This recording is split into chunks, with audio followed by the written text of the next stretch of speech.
Pie mums ir atnākusi kārtējā lētā mašīna, Ford Focusiņš.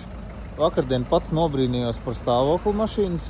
2009. gada mašīna, bez rūsas, 1.6 dīzelītis. Ir uzliktas labas ziemas riepas, Kumho. No komplektācijas parking sensori, sakabas āķis. Mašīna ir iebraukusi no Nīderlandes. Nogāja pat ar krāsas mērītāju. Paskatījos šīs te priekšējās durvis, vienīgās, kas ir pārkrāsotas, bet īsti pat tā nevar pamanīt. Tā mašīna diezgan solīdā stāvoklī.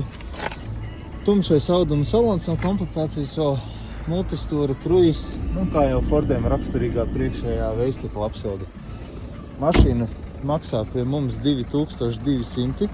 Ja nu kādam vajag arī kredītā vai līzingā, varam arī sakārtot. Tikai atgādināšu, ka vajag oficiāls ienākums.